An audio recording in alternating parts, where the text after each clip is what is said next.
আসসালামু আলাইকুম। আশা করি সকলেই ভালো আছেন। আমিও আপনাদের দয়ায় ভালো আছি। শুধু একটু জ্বর আর ঠান্ডায় ভুগতেছি। সকলে আমার জন্য দোয়া করবেন। যেহেতু আমি সামনে দেশের বাইরে যাব, এই কথাটা অনেকেই জানে না। তো আজকে জানিয়ে দিচ্ছি, খুব শীঘ্রই হয়তোবা আমি দেশের বাইরে চলে যাব। সেজন্য সবকিছু প্রস্তুতি চলতেছে। তো এর মধ্যে আমার দুলাভাই আমাকে ২টা জিনিস গিফট করে। সেই ২টা জিনিস গিফট কি কি করলো তাই আপনাদের সামনে আনবক্স করব। এবং অলরেডি আমি করে ফেলছি একটা স্মার্ট ওয়াচ। খুবই ভালো এবং খুবই সুন্দর দেখতে, হোয়াইট কালারের মধ্যে, এবং সেটা খুবই ভালো ছিল।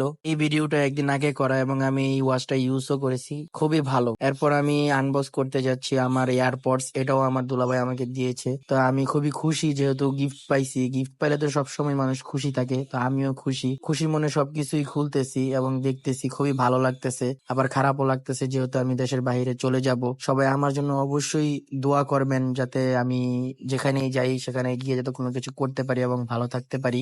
সকলেই দোয়া করবেন যাতে আমি যাওয়ার আগে সুস্থ হয়ে উঠি এবং আরো যাতে অনেক গিফট পাই। আমি গিফট পাইতে কারির বা না ভালো লাগে। ধন্যবাদ, সকলে ভালো থাকবেন, আমার জন্য দোয়া করবেন এবং থ্যাংক ইউ সো মাচ দুলাভাই।